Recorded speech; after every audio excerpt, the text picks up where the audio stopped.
76개, 77기 회계 프로젝트 발표 시작하겠습니다. 일단 저희는 목차를 애자일, 업무 분석, 추가 구현, 프로젝트 설명 이 순서로 했는데요. 일단 애자일 방법론에 대해서 제가 간단하게 설명을 해드릴 건데, 애자일 방법론 같은 경우에는 이게 잠시만요.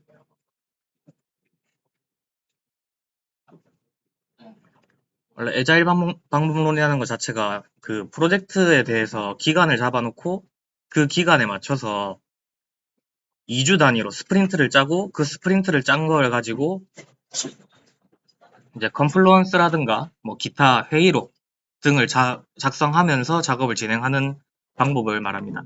그렇게 하면 효율적으로 프로젝트 진행을 할 수 있는데, 예, 저희 같은 경우에는 이번에 중간에 합쳐지고 막 이러다 보니까 제대로 안 돼 있는 이 지라 소프트웨어를 제외하고는 잘 안 돼 있는 게 많거든요.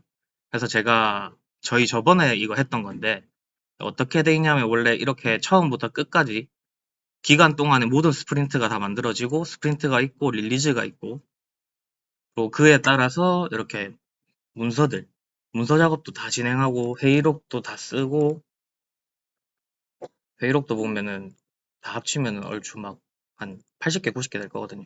이런 식으로 다 쓰고 이렇게 해가지고 그 프로젝트를 진행하는 것을 애자일 방법론이라고 합니다.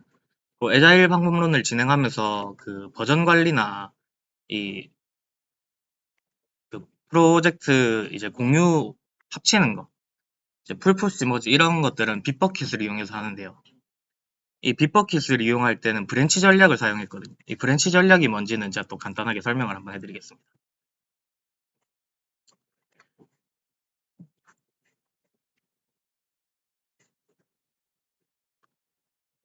이 브랜치 전략이 뭐냐 하면 브랜치 전략이라는 말 그대로 깃이나 빗버킷이나 뭐 기타 툴을 이용해서 작업을 할 때 규칙을 정해놓고 규칙에 맞춰서 뭐 예를 들어서 다들 아시다시피 버전 세팅을 하는 거랑 좀 똑같은 원리라고 생각하면 되는데요. 규칙을 정해놓고 그거에 맞춰서 개발을 진행하는 건데 브랜치의 종류에는 마스터, 핫픽스, 릴리즈, 피처, 디벨롭 등이 있는데 여러 가지 방법이 있고 여러 가지 종류가 있어서 그거는 이제 상황에 따라 맞춰서 작업을 진행하게 됩니다.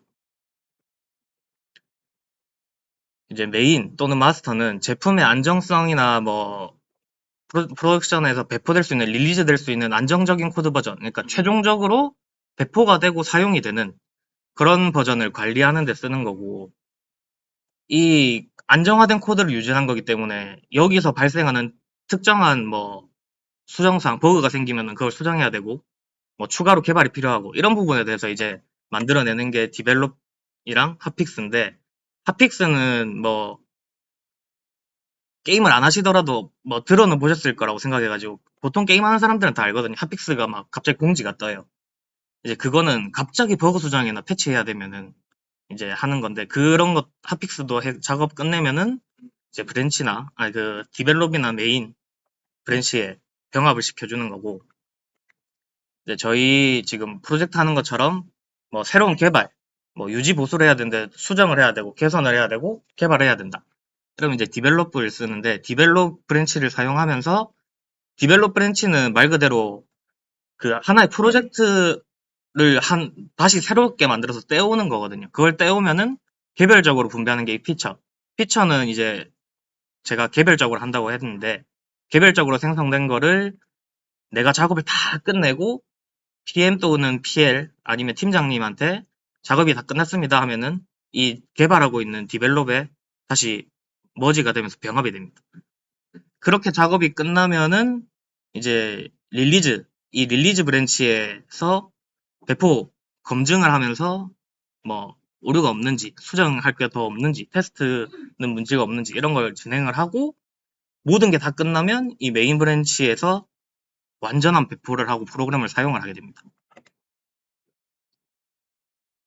이게 이거는 제가 지금 브랜치 그림상으로는 뭐 찾아보면 나오는 건데, 이게 좀 안 좋은 예시를 좀 들어드리는 게 뭐냐면,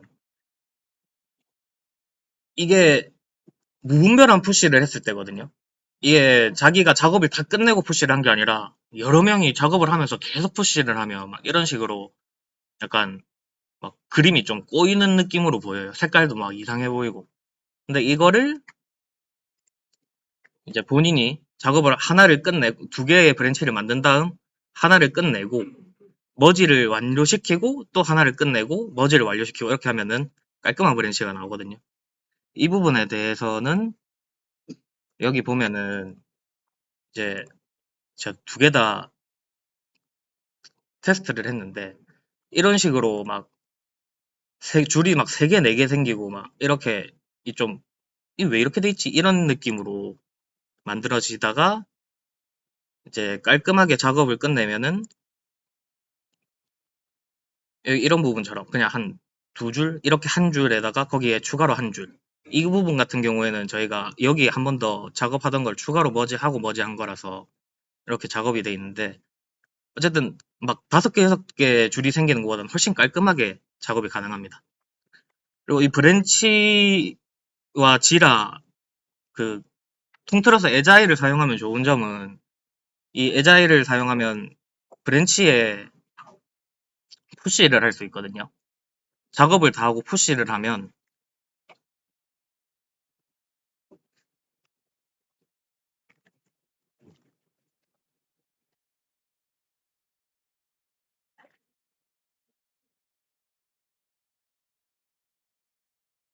제가 지금 브랜치에 푸시를 할 건데요. 이렇게 브랜치에 푸시를 뭐 소스트리나 깃을 통해서 브랜치에 푸시를 완료하면은 이 커밋 창에 푸시가 이렇게 뜹니다. 푸시한 내용이. 그러면 그거를 이제 이 PM이나 PL이 이걸 확인하고 풀리퀘스트 해주세요라고 저 작업 다 끝났습니다. 풀리퀘스트 해주세요라고 개발자가 요청을 하면은 이제 PM이나 PL이 뭐 작업 완료 이런 식으로 링크를 달아가지고 풀리퀘스트를 하는데 할 때 이 브랜치에 대한 작업은 완전히 끝난 것이기 때문에 이제 머지하면서 이 브랜치를 없애겠다라는 소리거든요. 지금 보면은 회계 장부 관리인데 이거 풀리퀘스트를 크리에이트 해주고 이 부분에 대해서 이제 메인에 머지를 하겠습니다 하고 뭐 메시지 다 확인하고 머지를 해주면은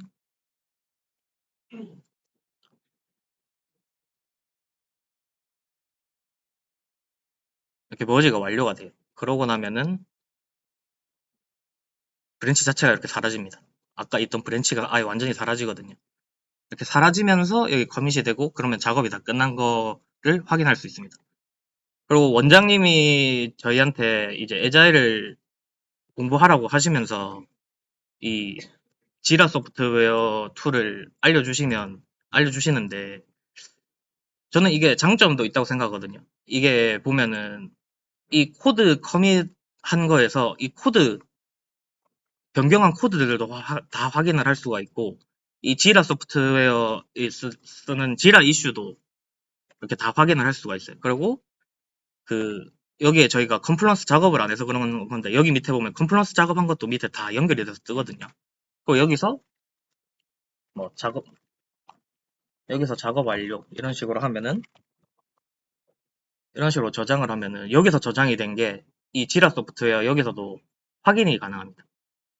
그래서 이제 코드 코드의 버전 그리고 뭐 회의록 그리고 뭐라 그래야 되지?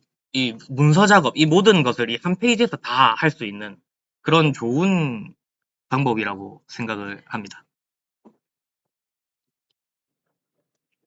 네, 다음은 이어서 회계 업무 분석에 대해서 설명을 드리겠습니다.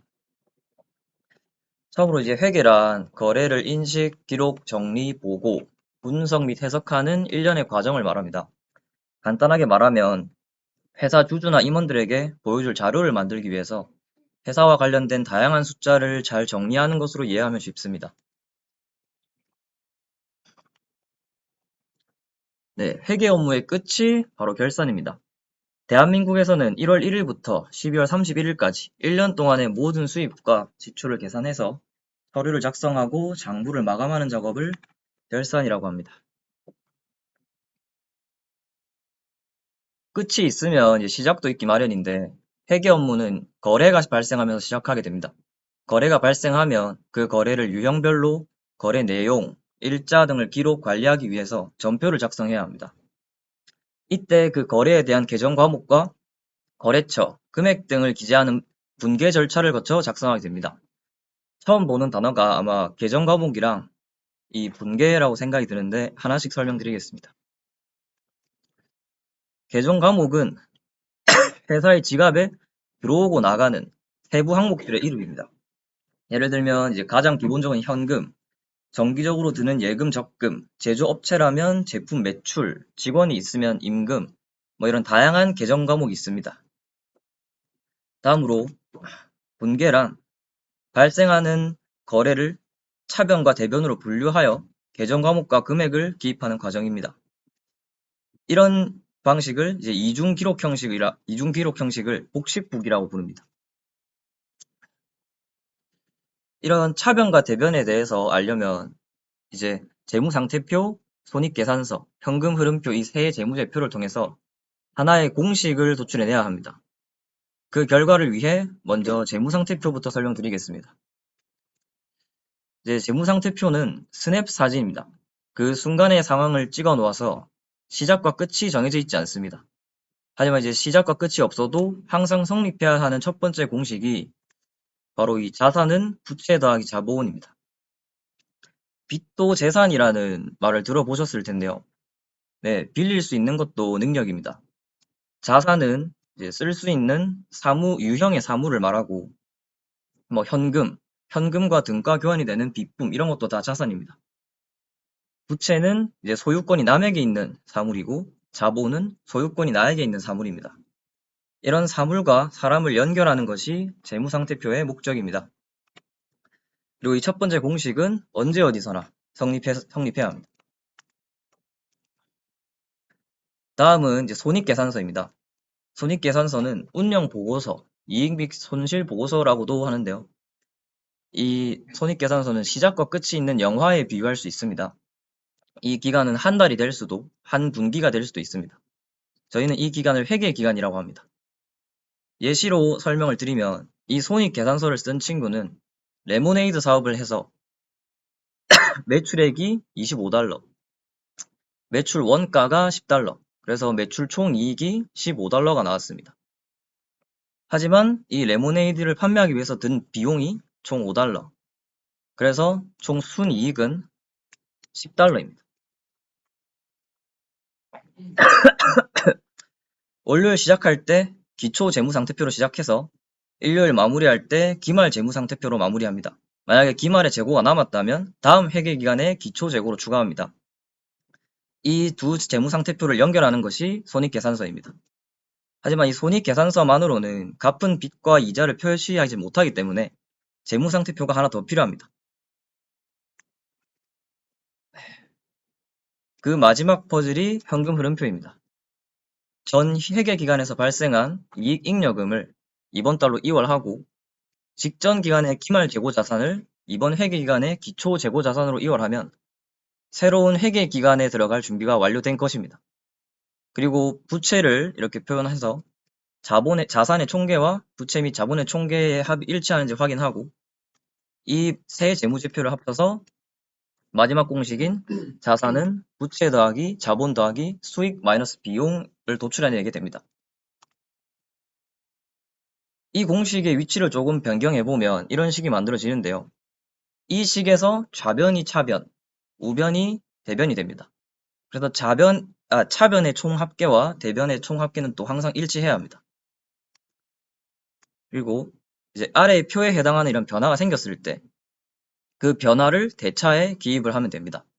가장 단순하게 이해하는 방법은 나에게 들어온 것을 차변에, 나에게서 나간 것을 대변에 기입한다고 생각하시면 됩니다.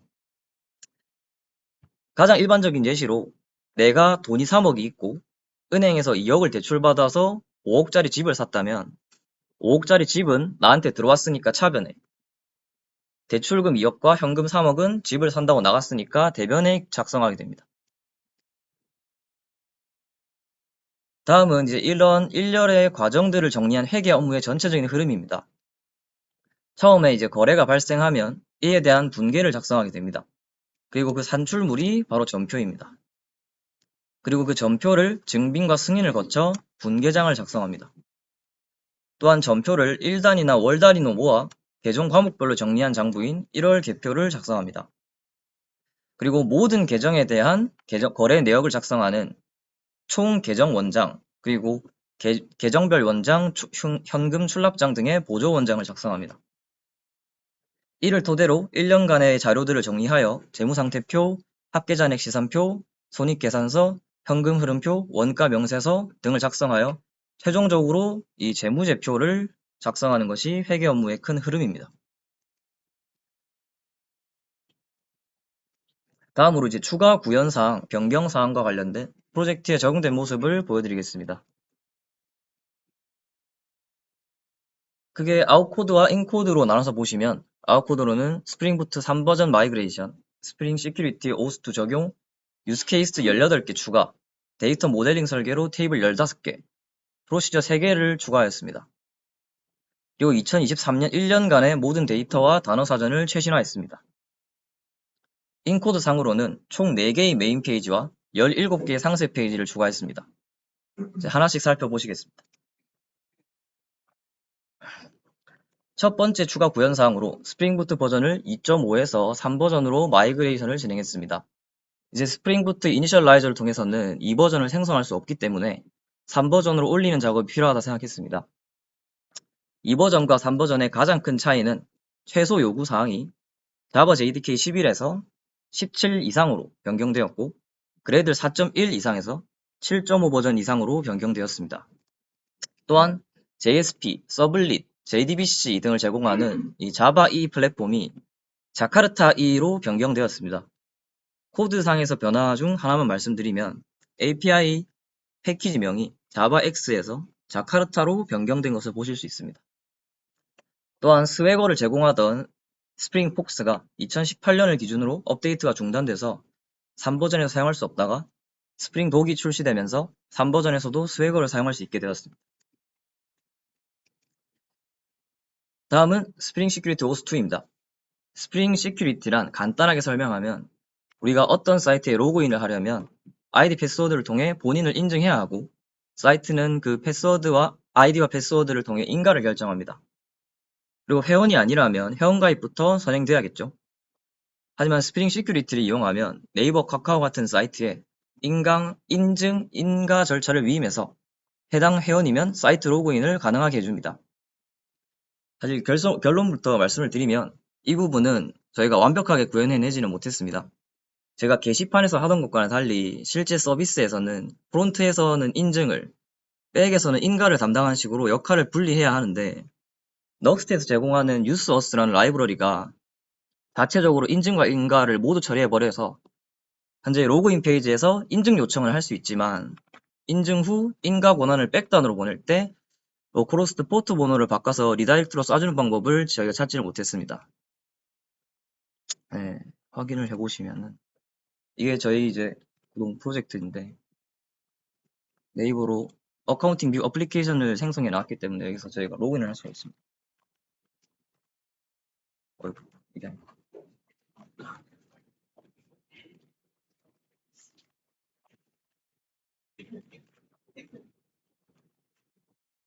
네. 그런데 여기서 이제 저희가 백단의 포스트 번호가 8282 번호이고 프론트의 번호가 3000번인데 이 8282에서 3000번으로 다시 포트 번호를 변경하는 게 정책상 뭐 막혀 있더라고요.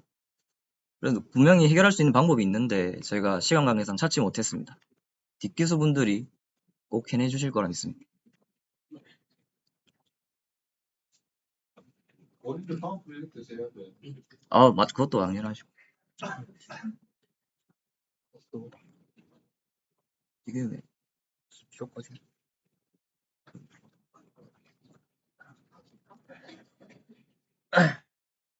다음은 유스케이스 추가 사항입니다. 왼쪽은 제가 중간 발표 때 저희 프로젝트의 메인 대시보드이고 오른쪽은 이번 최종 발표 때 보여드릴 프로젝트의 대시보드입니다. 기존 대시보드의 명칭부터 액트와 유스케이스에 맞게 변경을 하였고 지출 증빙, 자금 관리, 업무용 승용차 관리 유스케이스 다이어그램을 추가하였습니다. 세부적으로는 정기 서비스에서는 엑셀 파일을 파싱하여 전표 리스트를 한 번에 추가하는 기능을 구현하였고 데이터 모델링 설계 후 어음 테이블을 만들어서 전표 작성 시 계정 과목이 어음이면 어음 상세를 입력하도록 했습니다. 또한 분계장에서 대차 금액이 이렇게 한 줄로 합쳐져서 나오던 것을 따로 나오도록 고쳐서 쿼리를 수정했고 이렇게 한 줄이 아니라 두 줄로 나오게 하는 이유는 차변과 대변의 거래처가 다를 수 있기 때문에 그렇습니다. 다음 결산 서비스에서는 이익잉여금 처분 계산서와 기간별 손익계산서, 기간별 원가병세서 유스케이스를 추가했습니다. 운영 서비스에서는 고정자산 조회와 고정자산 조회에서 고정자산 관리대장으로 명칭을 바꾸고 고정자산 등록, 감가상각비 현황 유스케이스를 추가하였습니다.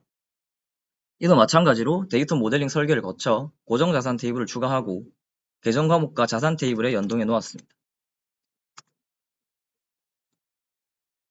시간 관계상 나머지는 프로젝트 웹페이지를 보면서 설명드리고 저희 프로젝트 개발 환경 세팅은 가볍게 눈으로만 보시고 넘어가겠습니다. 이제 프로젝트를 구동하겠습니다.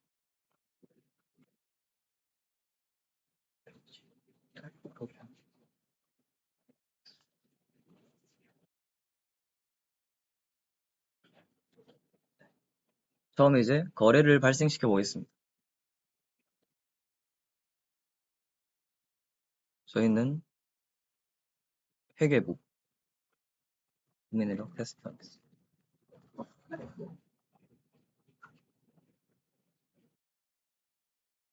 그리고 분계로 흔하게 저희가 원래 현금을 하는데 저희 테스트를 위해서 저희가 새로 추가했던 어음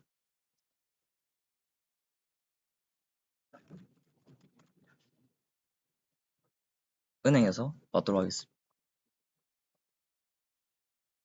그러면 밑으로 이렇게 어음 상세를 추가하는 카드가 나오고 어음 상세를 저희가 입력하겠습니다.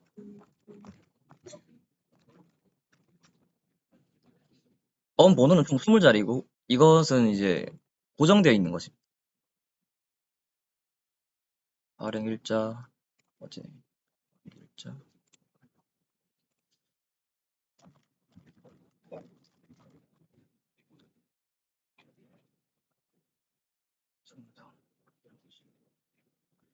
어음 상세를 저장하고 이제 분계를 추가할 때는 차변 금액과 대변 금액이 일치해야 저희가 저장을 할 수 있습니다. 그래서 나머지 대변도 입력하겠습니다.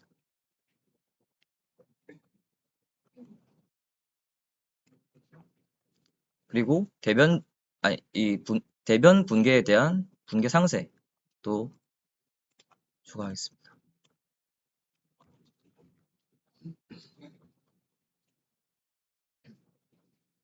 이게 전표가 추가되면 저희가 이제 지출 증빙 페이지로 이동하게 되는데 저희가 또 추가했던 파일로 추가하는 것까지 해가지고 진행하겠습니다.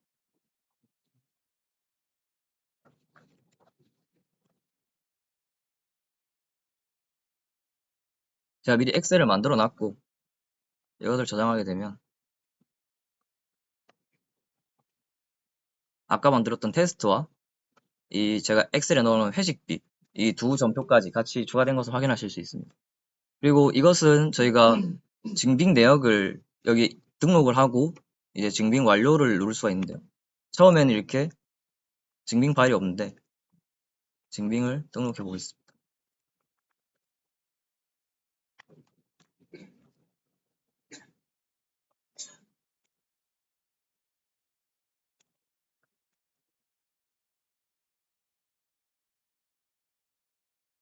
네, 이렇게 증빙을 등록하게 되면 증빙 유형이 나오고 그것을 클릭하면 이렇게 영수증을 확인하실 수 있습니다. 그리고 뭐 영수증을 잘못 올렸다 하시면 이렇게 리셋 버튼으로 삭제하실 수도 있습니다. 시간 관계상 일단은 증빙 완료 처리를 하겠습니다. 증빙이 이제 완료되면 전표 승인 페이지에서 전표들을 확인하실 수 있습니다. 그리고 이 전표들을 클릭하시면 이렇게 밑으로 상세 정보도 확인하실 수 있고, 제가 입력했던 거 전부 다. 그리고 전표 승인 관리자는 이러한 상세 정보들을 보고 이것들이 제대로 됐는지, 승인 또는 뭐 반려, 아니 뭐 아직 미결 이렇게 처리해 놔둘 수 있습니다. 이것 또한 저희가 이제 승인 상태에 따라서 반려끼리 확인하실 수 있고 미결 상태인 것도 확인하실 수 있습니다. 이제 분계장은 저희가 입력했던 전표들 중에 승인된 것들만 모아서 이제 확인하실 수 있습니다. 오늘 날짜로 조회를 해보시면 이렇게 제가 아까 어음 입력했던 거, 차변에는 어음만, 대변에는 현금만 입력돼서 나오는 걸 확인하실 수 있습니다. 이렇게 거래처도 다른 경우에는 다르게 나오도록 합계가 이렇게 차변 금액과 대변 금액이 맞는 것을 확인하고 다음 과정으로 넘어가게 됩니다. 다음은 이제 장부 관리인데 저희가 이제 시간 관계상 추가한 페이지들 위주로 보여드리고 남은 페이지들은 그냥 가볍게 어차피 거의 조회 파트거든요. 그래서 대표적으로 한두 개만 해보고 넘어가겠습니다. 아까 오늘 입력했던 현금 테스트가 계정별 원장에 나오는 거 확인하실 수 있고요. 뭐 이것도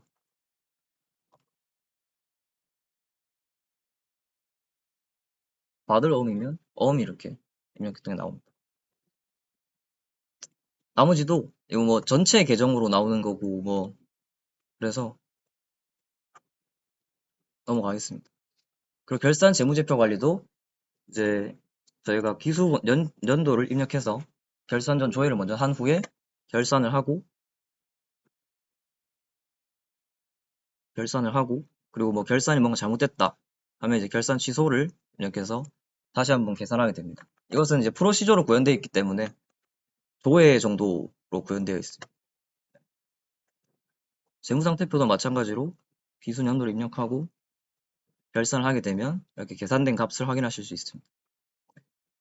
그리고 뭐 손익계산서와 명가명세서, 손익계산서와 원가명세서, 그리고 기간별 손익계산서와 기간별 원가명세서 또한 똑같이 조회 기능이라서 일단 넘어가도록 하겠습니다. 그리고 고정자산은 저희가 이제 유형의 사물들을 조회하실 수 있는 기능인데요.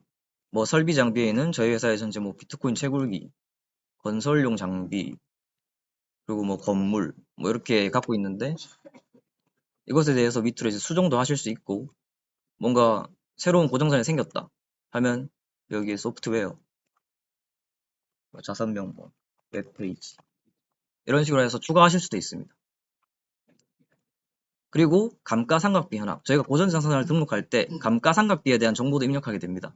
이것을 다 입력하고 현황을 보시면은 연도가 얼마나 취득 연도에 비해서 얼마나 지난지에 따라서 현재 현황을 보실 수 있습니다. 고정자산 관리대장은 그냥 전체적인 고정자산을 확인하실 수 있는 대장입니다.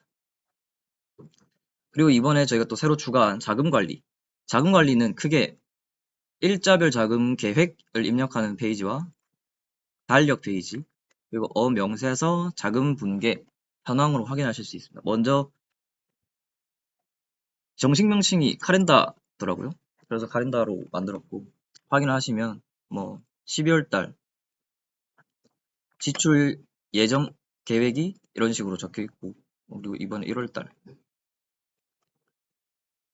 수입에 대한 정보와 지출에 대한 정보, 이게 달력을 클릭하면 확인하실 수 있습니다.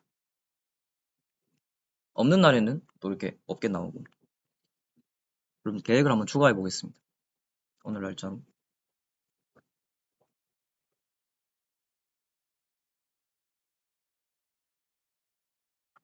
스타벅스에서 워크숍을 진행하겠습니다.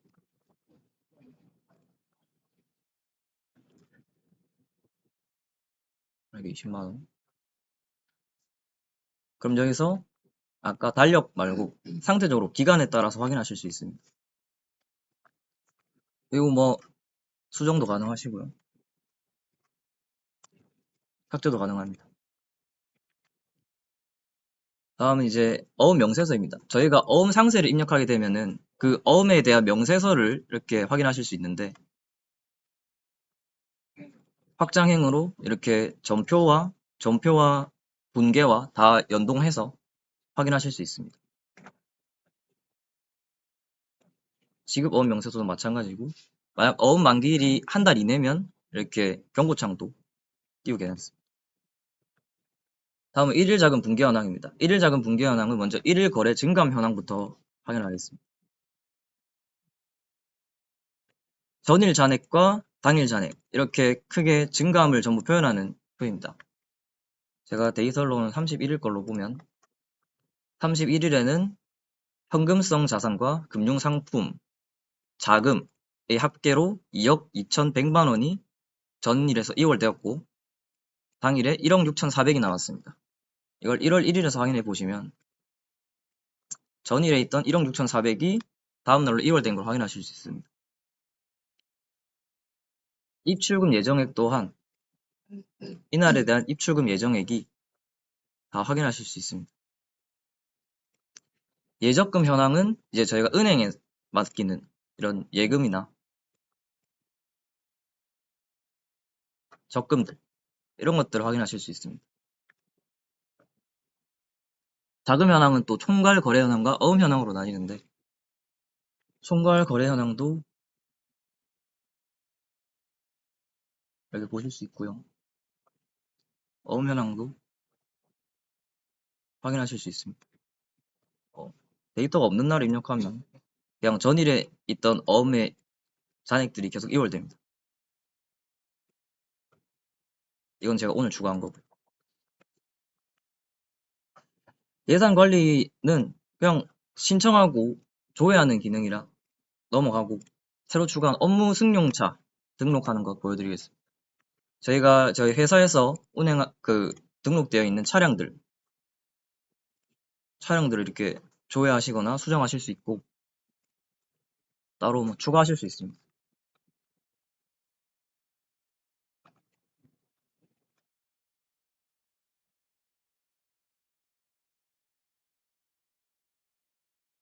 이게 뭐였어? 우리 신입사원이 차를 추가했습니다. 그러면 이렇게 추가된 것을 확인하실 수 있고 이 차에 대한 운행 기록부도 어디 뭐 출장을 간다든지 하면 기록하실 수 있습니다. 오늘 11시에 마치고 좀 달려보도록 하겠습니다.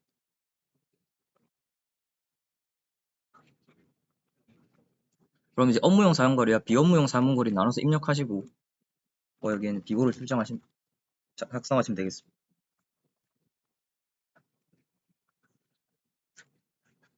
네, 그러면 밑으로 이렇게 운행 기록부를 확인하실 수 있고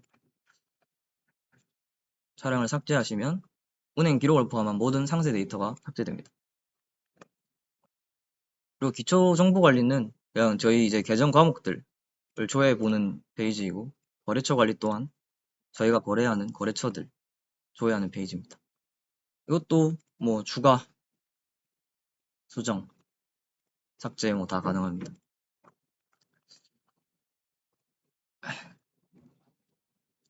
이것으로 저희 회계 프로젝트 발표 마치겠습니다.